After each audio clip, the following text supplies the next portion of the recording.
오늘 함께 말씀을 보겠습니다. 위대한 사람과 평범한 사람의 차이는 시작 단계에서 눈에 보이지 아니하는 미묘한 차이로부터 시작된다. 그래서 이것을 영어권에서는 슬라드 예지 이렇게 말을 합니다. 처음에는 미세한 차이이지만 시간이 지날수록 그 간격이 벌어져서 엄청난 차이가 생긴다는 것이죠. 그러니 작은 일을 무시하는 것은 몰락의 시작이다, 이렇게 이야기를 합니다. 데미안을 쓴 헤르만 헤세 이렇게 이야기하죠. 큰 일은 진지하게 받아들이면서 사소한 일을 경시하는 것이 몰락의 시작이다. 인류에는 들먹이면서 아랫사람을 괴롭히며 조국이나 정당을 신성히 하면서도 자신의 일상을 형편없고 소홀하게 지내는 것이 모든 부패의 시작이다. 사소한 차이가 큰 차이를 만들어낸다는 이야기이죠. 우리에게 작은 것을 소중히 여기지 않고 가볍게 여기는 것은 위험하다 하는 것은 이 세상을 살아가는 지혜만이 아니라 신자에게도 적용이 되죠. 하나님과 우리와의 관계, 하나님 사이에서 있는 우리의 것들은 사실상 크고 위대하게 보이지 않고 작은 것들로 이루어져 있습니다. 중요하게 여기지 않은 그런 사소한 것들이 오늘날 우리를 만들어가고 그것이 어느 날 우리의 인격과 신앙의 삶을 살게 하는 근본이 되지요. 그래서 하나님 앞에선 우리 신자에게는 사소하다, 작다 이렇게 할 만한 것은 아무것도 없습니다. 오늘 이것에 실패한 사람이 바로 사울입니다. 오늘 본문 11절 12절 말씀을 보십시오. 11절 12절 말씀에 사무엘이 이르되 왕이 행하신 것이 무엇이냐 하니 사울이 이르되 백성은 내게서 흩어지고 당신은 정한 날 안에 오지 아니하고 블레셋 사람은 믹마스에 모였음을 내가 보았으므로 이에 내가 이르기를 블레셋 사람들이 나를 치러 길갈로 내려오겠거늘 내가 여호와께 은혜를 간구하지 못하였다 하고 부득이하여 번제를 드렸나이다 하니라. 이스라엘에게 인간 왕인 이 사울은 그 민족을 위해서 두 가지를 반드시 해야만 했습니다. 하나는 주변 이방 민족들로부터 이스라엘이 정치적인 독립을 하는 것입니다. 그 당시 가장 강력한 적은 블레셋입니다. 블레셋을 물리쳐야만 하죠. 또 하나는 국내적으로 이스라엘 백성을 잘 다스려서 인간 왕이 아닌 참 왕이신 하나님을 집중해서 섬기도록 도와야 합니다. 이것이 인간 왕인 사울이 해야 하는 일이었죠. 사울이 왕으로 세워졌을 때 이미 블레셋을 물리치라고 하는 이 말씀은 선지자 사무엘에게나 사울에게 주셨던 명령이었습니다. 사무엘상 9장 16절 말씀을 보시면 이렇게 되어 있습니다. 내일 이맘때에 내가 베냐민 땅에서 한 사람을 내게로 보내리니 너는 그에게 기름을 부어 내 백성 이스라엘의 지도자로 삼으라. 그가 내 백성을 블레셋 사람들의 손에서 구원하리라. 내 백성의 부르짖음이 내게 장달되었으므로 내가 그들을 돌보았노라.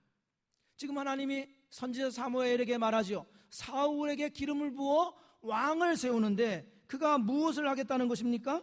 블레셋 사람들의 손에서 이스라엘 백성을 구원해 낼 것이다. 그 명령을 주신 것이죠. 또 사무엘상 10장 7절 8절에 보시면 이 징조가 내게 임하거든 너는 기회를 따라 행하라. 하나님이 너와 함께 하시느니라. 너는 나보다 앞서 길갈로 내려가라. 내가 내게로 내려가서 번제와 화목제를 드리리니 내가 내게 가서 내가 행할 것을 가르칠 때까지 7일 동안 기다리라. 이 말씀은 선지자 사무엘이 사울에게 말하는 것입니다. 기회를 봐서 내려가서 길갈로 가라 이 말입니다. 길갈로 가라는 말은 블레셋 족속과 전쟁하기에 가장 적합한 장소이니 기회를 봐서 하나님의 백성을 괴롭히는 저 블레셋 족속을 물리쳐라 이렇게 명령을 주신 것이죠. 그러면서 그의 마음을 담대히 하여 하나님의 명령을 따라 행할 것을 주문합니다. 그러면 사울은 길갈로 가서 무엇을 해야 한다고 지금 명령을 받고 있습니까? 사무엘이 내려올 때까지 7일 동안을 기다리라, 이렇게 말씀을 하죠. 그러면 사무엘이 내려와서 화목제와 번제를 드림으로써 하나님이 어떻게 행할 것인가에 대해서 말씀을 주실 것이니 그 말씀에 따라 행하면 된다고 지금 분명하게 말씀을 하고 있습니다. 그런데 7일이 다 되어도 선지자 사무엘이 나타나지 않는 거예요. 지금 주변 상황은 급변합니다. 저 블레셋 족속은 믹마스라는 지역에 이르렀습니다. 그 믹마스에서 길갈은 위에서 아래로 내려오는 지경이 약간 비탈진 곳입니다.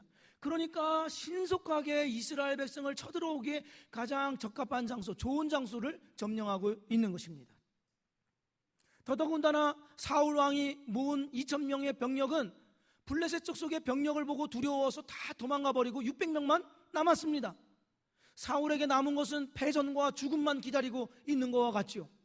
환경이 너무너무 어렵습니다. 곤란합니다. 그러니 지금 가만히 사무엘 선지자만 기다린다고 하는 것은 이 상황에서 적합한 태도가 아닌 것 같습니다. 그래서 사울이 이렇게 말하죠. 번제와 화목제물을 가지고 오라. 그리고서 자기가 제사를 드려버립니다. 그런데 마치 사무엘 선지자는 어떻게 하고 있나 보자 하고서 숨어서 기다리고 있다가 사울 왕이 제사를 드리는 것을 보고 그때서 딱 등장하는 드라마처럼 그때 등장을 합니다. 그리고 나서는 왕이 무슨 일을 했냐 묻고는 그것은 매우 망령된 일이다라고 하면서 호되게 책망을 하죠. 그러면 사무엘 선지자의 이 책망은 자신이 드려야 될 이 제사를 가로채듯 왕이 대신 드렸기 때문에 책망하는 것입니까? 아닙니다. 그것이 아닙니다. 왕이 해야 할 일이 있고 선지자와 제사장이 해야 할 일이 있는데 이 룰을 깨뜨렸습니다 라고 하는 그러한 책망이 아닌 것입니다. 무슨 말입니까? 하나님의 초점은 제사에 있지 않고 날짜 7일에 있지 않습니다. 사울 왕은 선지자 사무엘이 나타나든 나타나지 않든 7일만 그냥 기다리면 되는 것이 아닙니다. 누구를 기다려야 되냐면 하나님의 선지자인 사무엘을 기다려야만 합니다. 7일이 안 됐든 7일이 조금 지났든 날짜가 어떻게 됐든 선지자 사무엘이 나타날 때까지를 기다려야 해요. 왜? 그 선지자 사무엘은 하나님께 번제와 화목제를 드림으로써 이 전쟁에 대하여 어떤 말씀을 주실 것이 틀림없습니까? 그 말씀에 따라서 전쟁을 어떻게 해야 할 것을 사울 왕은 받았어야만 했다 하는 것이죠. 이것은 아무리 명령이 기다리라는 것이 저 지금 블레셋의 활동 반경과 그의 병력을 보니까 기다리라는 것은 너무너무 사소하고 하찮게 보인다 할지라도 이 명령은 사소한 것이 아니라 반드시 지켜야만 하는 하나님의 말씀이었습니다. 우리 사람은 사실 능력과 지혜에 한계가 있죠. 하나님의 오묘한 섭리와 계획, 운행하심을 우리는 다 이해할 수가 없습니다. 가정상 하나님이 하나님의 계획을 처음부터 끝까지 다 알려주신다 할지라도 우리 인간은 그것을 수용할 수 있는 능력이 있지 않습니다. 감당할 수가 없는 것이죠. 우리는 전후 좌우도 제대로 살필 수 없는 한계의 인간입니다. 그러니 하나님께서 알려주신 것 그것만이라도 붙잡고 힘써 지켜가야 합니다. 그것이 아무리 작고 사소한 일이라 할지라도 그렇게 해야 한다는 것이죠. 그런 까닭에 하나님이 주신 말씀에는 경중이 없습니다. 어떤 것은 가볍게 여겨도 되고 어떤 것은 귀하게 여겨도 되는 이러한 것이 없이 모든 것이 다 귀합니다. 하나님이 주신 것은 처음과 끝을 다 아시는 까닭에 지금 나에게 주신 것입니다. 우리는 지금만 볼 수 있는 것이죠. 우리는 부분만 보지만 하나님은 전체를 다 보신 까닭에 우리에게 지금의 것을 주십니다. 그러니 우리에게 부분으로 보이는 것이라 할지라도 하나님께는 그 단순한 하나가 하나에 불과한 것이 아니라 전체를 이루는 하나인 것입니다. 그것을 통해서 하나님의 역사를 이루어 가시고 구원의 경륜을 써 나가게 되는 것이죠. 하지만 사울은 자기의 생각에 따라 중요하고 중요하지 않은 하나님의 말씀이 있다고 스스로가 결정했습니다. 하나님의 명령은 가볍게 여겨도 되고 가볍게 여기지 말아야 할 것을 자기의 지혜와 판단으로 내렸습니다. 여기에서 신자의 실패가 일어나는 것입니다. 이 미묘한 차이가 우리로 하여금 실패의 길을 겪게 하는 것이죠. 그 사소한 것, 작은 것을 경홀히 여기는 까닭에 실패의 내리막길로 다름질하게 됩니다. 톰 피터스와 낸시 오스틴이라고 하는 사람이 놀랄만한 성공을 거둔 사업가들을 조사해 보았습니다. 그들에게 공통점을 발견했습니다. 그것은 전화를 받는 비서의 태도, 고객의 짐을 부리는 사람들의 모양, 말단 직원들이 고객을 어떻게 대하는지의 자세, 이것들이 회사의 성패를 결정짓더라는 것이죠. 그래서 보이지 않는 작고 사소한 이 탁월함이 큰 실체를 만들어낸다는 것이 이들의 결론이었습니다. 도산 안창호 선생님은 독립운동을 하기 위해서 미국에 갔죠. 미국에 가서 우리 교포들에게 이렇게 말했습니다. 남들보다 일찍 일어나고 자기 집 앞을 쓸되 옆집까지 쓸어줘라. 꽃을 가꾸고 물을 주고 몸을 부지런히 움직여라. 여기에서부터 시작되어야 된다고 말씀하셨어요. 왜? 작은 일을 소홀히 해서는 아무리 원대한 이상을 갖고 있다 할지라도 그 이상을 실천할 수 없다는 것이 이분의 지론이었습니다. 작은 것부터 해라. 우리도 그러지 않습니까? 부지런한 사람을 우리가 존경하지 않아요? 돈을 많이 벌든 돈을 많이 벌지 못하든 그와 같이 우리 민족이 부지런할 때 다른 민족이 우리를 존경하고 우리 나라에 대해서 관심을 가질 수 있으며 이것이 독립운동이고 나라 사랑하는 일이다, 이렇게 가르쳤습니다. 목사이며 작가인 프레드릭 뷰크너라고 하는 분은 거룩해지려거든 친절부터 하라 그랬습니다. 하나님의 거룩함이 무엇입니까? 그것은 막연한 어떤 것이 아닙니다. 작은 친절부터 시작되는 것이 거룩함이다, 이렇게 말씀했습니다. 성도 여러분, 하나님의 원대한 뜻을 다 알려고 하는 교만한 마음을 마음에서 제거하십시오. 물론 하나님께서 우리에게 알려주시면 알아야 되겠죠. 그러나 처음과 끝을 다 알 수 없는 인간의 한계를 인정하고 받아들이십시오. 그러면서 내게 지금 말씀하신 작고 사소한 것들 기다리라고 하면 기다리십시오. 참으라고 하면 참으십시오. 아멘 할 때까지 할 거예요. 견디고 인내하라고 하면 견디고 인내하십시오. 뭔가 되네 이제. 이것을 하라고 하면 그것을 하십시오. 이게 나한테 무슨 의미냐, 이게 무엇이냐, 이렇게 해서 무슨 성과를 이루냐, 성취를 하느냐, 전혀 염려할 필요가 없습니다. 열매와 결실을 맺는 것은 우리의 소관이 아니라 하나님이 이루십니다. 다만 우리는 맡은 자들에게 구할 것은 충성이니라. 지극히 작은 것에 충성된 자는 큰 것에도 충성하고 지극히 작은 것에 불의한 자는 큰 것에도 불의하니라 하는 이 말씀을 붙잡고 하나님의 말씀에 따라서 자기에게 주어진 자리에서 충성되게 살아가실 수 있는 주의 백성 되기를 축복드립니다. 사울, 이 작은 것에부터 실패를 하죠. 그러나 사울이 이 사소한 것, 작은 것에서부터 불충했다, 이것만을 이 사건이 말하지 않고 그 이상을 우리에게 말씀해 줍니다. 다시 한번 11절 12절 말씀을 보십시오. 사무엘이 이르되 왕이 행하신 것이 무엇이냐 하니 사울이 이르되 백성은 내게서 흩어지고 당신은 정한 날 안에 오지 아니하고 블레셋 사람은 믹마스에 모였음을 내가 보았으므로 이에 내가 이르기를 블레셋 사람들이 나를 치러 길갈로 내려오겠거늘 내가 여호와께 은혜를 간구하지 못하였다 하고 부득이하여 번제를 드렸나이다 하니라. 여기 우리말에 부득이라는 말이 있죠. 이 부득이라는 말은 우리가 어쩔 수 없이 어떤 행동을 하다 이런 뜻을 갖고 있지 않습니까? 물론 그렇습니다. 그러나 이 문장에서의 이 단어는 그런 뜻이 아닙니다. 하나님보다 자기 주장을 더 신뢰하여 적극적으로 그 일을 했다 이런 뜻입니다.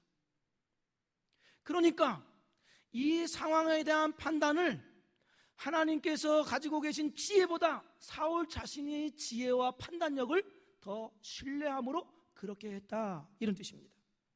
또 12절 말씀을 보시면 여호와께 은혜를 간구하지 못하였다라는 단어에서 은혜라는 말이 있죠. 이 은혜라는 말은 우리가 알고 있는 그 뜻이 아닙니다. 이 단어는 누그러뜨리다, 달래다 이런 뜻입니다. 누그러뜨리다, 달래다, 하나님을 누그러뜨리고 달래는 것이죠. 그래서 이 12절 말씀을 공동번역 개정에서는 이렇게 번역하고 있습니다. 야훼의 노여움을 풀어드리기도 전에, 야훼의 노여움을 풀어드리기도 전에. 성도 여러분, 누그러뜨리다, 달래다는 말, 노여움을 풀다, 이 단어는 누구에게 쓰는 것입니까? 우상에게 쓰는 것입니다. 우상에게 사용하는 단어입니다. 그러니까 사울은 제사를 드리되 그 제사 자체가 문제가 된 것이 아니라 종교 의식만을 갖추면 된다고 하는 인간 본의의 생각, 인본주의의 사고를 그가 가지고 있었다라는 것이죠. 하나님을 향하여서 노여움을 달래드려야 되는 분, 하나님을 향하여서 노여움을 그치게 해야 되는 우상 숭배에게나 어울리는 그 마음과 자세로 제사를 드렸다는 것이죠. 이 마음은 하나님을 그가 어떻게 생각했는지에 대해서 확연하게 보여주고 있습니다. 하나님이 요구하시는 제사의 형식과 모양, 절차를 갖추기만 하고 그래서 드리면 이후에 자신을 방해하지 않고 필요한 능력을 얻을 수 있다고 하는 그 마음을 가졌다 하는 것이죠. 그러면 하나님이 과연 그러한 분이십니까? 성경은 하나님을 그렇게 말씀하고 있지 않습니다. 마태복음 6장 말씀을 찾아보죠. 마태복음 6장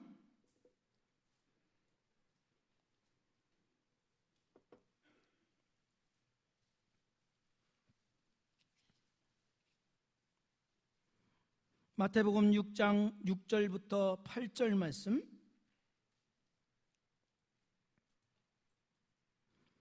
너는 기도할 때에 내 골방에 들어가 문을 닫고 은밀한 중에 계신 내 아버지께 기도하라. 은밀한 중에 보시는 내 아버지께서 갚으시리라. 또 기도할 때 이방인과 같이 중언부언하지 말라. 그들은 말을 많이 하여야 들으실 줄 생각하느니라. 같이 읽습니다. 그러므로 그들을 본받지 말라. 구하기 전에 너희에게 있어야 할 것을 하나님 너희 아버지께서 아시느니라. 아멘. 여기 주의 제자들에게 예수님께서 말씀하시기를 이방인을 본받지 말라 그렇게 말씀하십니다. 이방인을 본받지 말라, 이 말은 무슨 뜻입니까? 그 이후에 말을 하죠. 어떤 것? 말을 많이 하여야 들으실 줄 아는 중언부언. 이 중언부언은 반복하다 이런 뜻이 아닙니다. 뜻도 의미도 없는 말들을 많이 주절거리는 것입니다. 왜? 많이 주절거리는 모양과 형식을 가져야 딴청 피우고 있는 우상의 환심을 사서 노는 누그러뜨리고 자기가 원하는 필요를 얻을 수 있다고 생각하는 것이 이방인들이 섬기는 우상인 것입니다. 그런데 지금 제자들에게 예수님이 말씀하시는 것은 무엇입니까? 하나님은 그런 우상이 아니다. 우상이 아니라는 거예요. 그러면 하나님은 어떤 분이시라고 말씀하고 있습니까? 하나님은 우리의 아버지시다. 딴청 비워서 우리가 날 좀 봐달라고 애써야만 그때서야 겨우 고개를 들려서 한번 봐줄까 말까 한 그러한 분이 아니라 언제나 우리를 주목하고 계시되 우리가 구하기도 전에 필요한 것을 아시는 하나님 아버지시다라고 말씀하고 있습니다. 만약에 우리가 종교의식과 형식과 절차를 거쳐서 하나님의 주목을 이끌어낼 수 있다고 믿는다면 그것은 기독교가 아닌 것입니다. 그것은 사교요 이단에 불과한 것이지요. 지금 사울이 그러한 행동을 하고 있다는 것이지요. 그리고 이 사울의 행위에 대해서 사무엘 선지자가 망령되다고 책망하였습니다. 하나님은 우리가 어떤 조건만 맞춰주면 불러낼 수도 있고 하나님의 능력을 가져올 수도 있는 그러한 하나님이 아닙니다. 우상이 아닌 것이죠. 기독교 자체가 그것을 부정하고 있습니다. 우리가 도움이 필요했기에 하나님을 불러낸 것이 아닙니다. 우리는 하나님 앞에 나아갈 수 있는 선한 의지도 없었고 지혜도 없었고 그럴 의사도 없는 전적으로 부패한 인간이었습니다. 그러나 구할 수조차도 없는 그때에 예수 그리스도께서 우리를 찾아와 주심으로 우리의 구주요 하나님이 되어 주셨습니다. 그 하나님이 우리의 아버지가 되어셨고 우리는 그의 자녀가 된 것이죠. 그분은 우리의 왕이시고 우리는 그의 백성인 것입니다. 내가 하나님을 이끄는 것이 아니라 주님이 우리를 이끌어 가시는 목자가 되십니다. 이것이 기독교의 올바른 관계요 위치이죠. 우리는 하나님을 이용할 요량으로 종교적인 모양을 갖추어서 섬기는 척하는 그러한 자가 아닙니다. 예수께서 우리를 구원해 주신 그 은혜에 감사하고 감격하여 그분을 섬기는 것이죠. 그러나 우상에게는 이러한 관계나 인격이라는 것은 도저히 있지 않습니다. 우상을 어떻게 생각하든 어떤 삶을 살든 방식이 어떻든 만족시켜주기만 하면 되는 것이 우상이죠. 하나님은 그러한 하나님이 아니라는 것입니다. 그런 까닭에 우리의 신앙은 내 방법이 아니라 환경이 어떻든 상황이 어떻게 돌아가든 내 방법이 아니라 내 지혜가 아니라 하나님의 방법대로만 살기로 작정한 자들이 우리 신자인 것이죠. 그래서 우리는 이방인과 전혀 다른 태도를 하나님께 갖습니다. 마태복음 6장 31절부터 34절 말씀을 보십시오. 마태복음 6장 31절부터 34절 말씀. 그러므로 염려하여 이르기를 무엇을 먹을까 무엇을 마실까 무엇을 입을까 하지 말라. 이는 다 이방인들이 구하는 것이라. 너희 하늘 아버지께서 이 모든 것이 너희에게 있어야 할 줄을 아시느니라. 그런즉 너희는 먼저 그의 나라와 그의 의를 구하라. 그리하면 이 모든 것을 너희에게 더하시리라. 그러므로 내일 일을 위하여 염려하지 말라. 내일 일은 내일이 염려할 것이요 한날의 괴로움은 그날의 족하니라. 여기에 뭐라고 말씀하고 있습니까? 하나님은 참새 한 마리라도 땅에 떨어지는 것을 허락하시기도 하고 허락지 아니하시는 온 우주의 주권자이시라고 말씀하면서 그러면서 우리는 그분에게 참새 정도가 아니라 하나님의 아들이라고 말씀하고 있습니다. 그래서 이 관계를 바탕으로 하나님은 아버지요 우리는 그의 자녀라는 이 관계를 바탕으로 하나님 앞에 엎드리기도 하고 기도하기도 하고 애원하기도 할 수 있는 이 특권과 자격이 주어진 백성임을 말씀하고 있습니다. 그뿐 아닙니다. 우리가 왜 염려하지 않습니까? 왜 그날에 주어져 있는 괴로움을 이겨낼 수 있을까요? 세상을 붙잡지 않고 세상을 두려워하지 않는 이유가 어디에 있습니까? 이 이유는 주님이 우리의 통치자시요 아버지이심을 믿는 까닭에 그렇습니다. 우리의 소원은 다 하나님 안에 있습니다. 우리의 참된 만족도 다 하나님의 안에 있습니다. 그 하나님을 믿는 까닭에, 그 하나님이 우리의 아버지라는 사실을 확신하는 까닭에 우리의 염려도 괴로움도 다 주께 맡기며 우리의 삶을 살게 되는 것입니다. 이 관계를 바탕으로 우리의 눈에 좋게 보이든 좋게 보이지 않든 그것으로 실망하거나 염려하지 않습니다. 이 상황을 모면하기 위해서 하나님을 조종하려고 하지도 않습니다. 왜? 하나님의 기반은, 하나님의 행하심의 기반은 언제나 우리를 향한 사랑이기 때문에 그렇습니다. 독일 나치에 항거하다가 39살에 순교당한 본 회퍼 목사님, 21살 때 신학 박사를 받을 정도의 천재였습니다. 그런데 이 히틀러 나치 정권에 항거하다가 붙잡혀서 옥중에서 순교하게 되죠. 이분은 이런 말씀을 하셨습니다. 나를 따르라 하는 삶에서 신자가 믿음으로 살아야 할 곳이 따로 정해져 있는 것이 아니라 어떠한 상황에서도 믿음으로 살아야 하는 것이 신자이다, 이렇게 말을 하였습니다. 이분에게 어떤 사람이 질문을 했죠. 목사님, 혹 당신에게 다른 시대로 피할 수 있었다고 한다면 그렇게 하시겠습니까? 라고 물어봤어요. 본 회퍼 목사님은 이렇게 얘기했습니다. 그럴 생각이 조금도 없습니다. 자기의 상황을 다 압니다. 그럴 생각이 조금도 없습니다. 왜냐하면 하나님이 나를 이 시대에 보내신 것은 나만을 통해서 이루시려고 하는 하나님의 작정이 있음을 믿기 때문입니다. 또 하나는 나를 어떤 시대든 그 시대 가운데 두셨다고 한다면 그 시대를 살아갈 수 있는 능력과 지혜와 은혜를 주셨음을 믿기 때문에 그렇습니다. 성도 여러분, 저는 이 시간에 시대의 형편과 환경과 사람에 짓눌려 두려움에 사로잡혀 있는 여러분들에게 예수 그리스도의 이름으로 자유하기를 선포합니다. 하나님은 무능력하지 않으십니다. 하나님은 우리가 찾아내야만 겨우 발견할 정도의 하나님이 아니라 십자가로 우리를 찾아오신 하나님이십니다.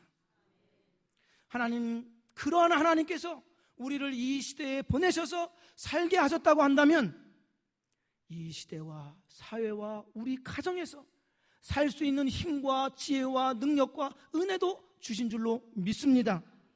그러니 우리를 굴복시킬 것은 아무것도 없고 우리가 살아내지 못할 삶도 없습니다. 환경을 크게 보심으로 주님을 의심하지 마시고 주님을 크게 보심으로 환경을 이겨내시기를 주의 이름으로 축복드립니다. 다 같이 자리에서 일어나실까요? 우리 말씀을 기억하면서 함께 이 찬양이 우리의 기도가 되고 소원이 되기를 바랍니다.